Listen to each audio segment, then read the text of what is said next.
Right now, the compact and the legislation that passed through the federal legislation is reality.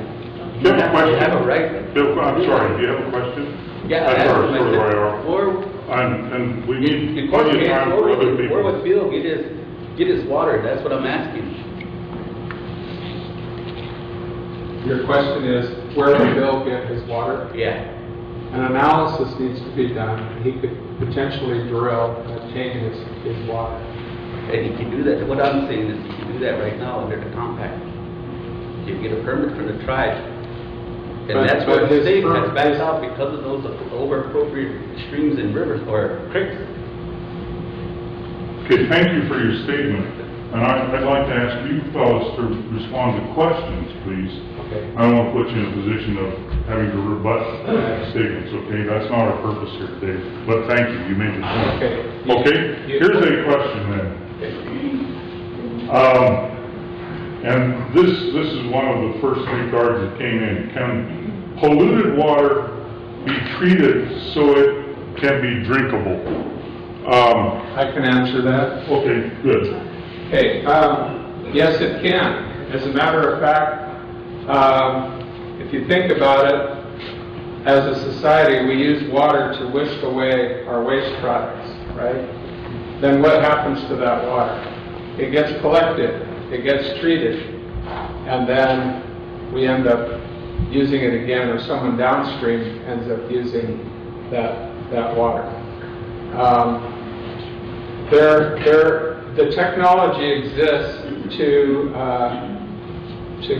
clean water to drinkable standards, even though it's polluted with chemicals and all sorts of things. So to answer the question, yes, it can be. And I wanted to add to Bill, if you go onto the state website, when you're considering how much water per person, usually they use 100 gallons per person. And so a family of 4 would be 400 gallons per day. FHA, the Federal Housing Authority, requires that a well be able to produce 5 gallons per minute for 4 hours. So if you multiply 5 gallons a minute times 60 minutes in an hour, right, you'll end up with 1,200 gallons is kind of what the FHA is saying is sufficient for a house, and they would go ahead and say, okay, this house with this well has an adequate water supply. The deeper water that I was talking about in my presentation originates in the mountains, flows underneath, and does not have any communication at all with the rivers. And so if a river basin has been over-allocated of its water for surface water allocation, groundwater, it would fall, it could be separated. Okay, another verbal question. That was from a card. Yes, sir.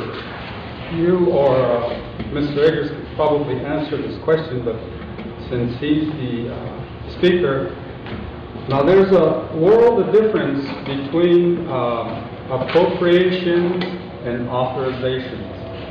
The Senate bill says we're authorized, the Crow tribe is authorized $460 million, according to Mr. Wade. But what happens if it's not appropriated? This is a universal issue in Congress.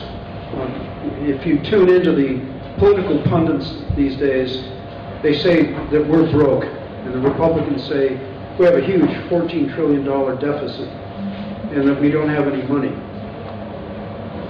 Well, I guess it's not a done deal if the Congress can't appropriate the $460 million, because that's part of the deal. And I'm not sure the money's there. They've approved it for allocation, but not unlike the state of Montana, you can approve something but not have the money to actually pay for it. You can say, okay, we'll do this deal and we'll pay you such and such, but there's no authorization and no check cut.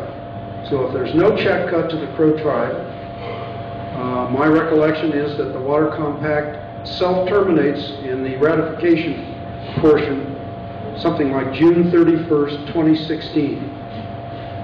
So, no money, no deal. Can I add, Bill, just to the substance of what you said, and this is another piece of information directly to your question. I received a call from Senator Tester's office about a week ago in which Senator Tester's aide informed me that the money doesn't need to be appropriated, that in fact it's sitting in the Treasury Department and it has now been earmarked directly for this project. That's what he said. I don't know any more than that, but if that helps shed light on your question. Okay, here's another card, and then we'll come back to Steve. Why did they not include us landowners in the water compact negotiations? Yes, Yeah. you address that. I frankly don't know the answer to that question. You have to read the compact and draw your own conclusions. My conclusion is that we're a bunch of ornery guys, Atties on this reservation, and they didn't want to deal with us individually.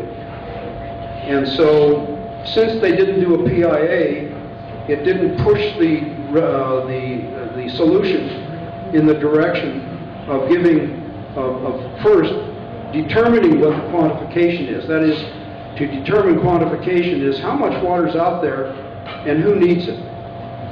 Then you go to allocation. Who needs it and how much does that farmer rancher need? They decided to start a new paradigm, a new negotiating direction, where they said, we're going to give the water and the money to the tribe, and you don't have a choice.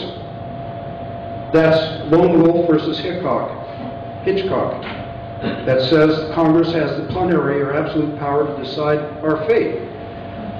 So, while we're out there thinking the sky is falling, could the Congress just terminate the Crow tribe? Yeah, sure it could. And it could terminate 415 other tribes that didn't negotiate their water compact yet also. I mean, we can't predict what Congress is going to do. But I think there'd be some restless natives if they started moving in that direction. In this particular case, they're trying this new direction out with the Crow tribe. If it's worked successfully, that's going to be the case for the other 415 water compacts. Thank you. Steve. Well, in regards to that, the Atty's rights, Can you stand up? A question, please. the Atty's rights were involved in 73 and 80s. Why didn't you, as an Atty, file claims with the state at that time? Other people in here did, including William. They filed claims with the state of Montana during the adjudication process. When they were What year in, was that? well, in the 70s and 80s was when the process went through. There's a lot of tribal members in here now that have claims that they filed back then. Yeah. That was when the tribe, individual Atties, had the opportunity to do that. Well, why didn't you do that? Yeah, that's a good question. I was living in Hawaii and I was surfing the big waves with the big kahuna. Can I thank you for the question. I just wanted to add that there's a card question that's very similar. Here's the question, Bill. Is it too late to file a claim for my right for water? Yeah, the answer is no. You're a post-1999. If you didn't file before 1999 and establish a water claim that gives you senior priority rights before 1999, then you're a post-1999 guy, like I am. So I'm in the swim with almost all the rest of you. Can you do it? Yeah, but your priority date goes from 1868, which is all your neighbors, the non-Indian folks that live next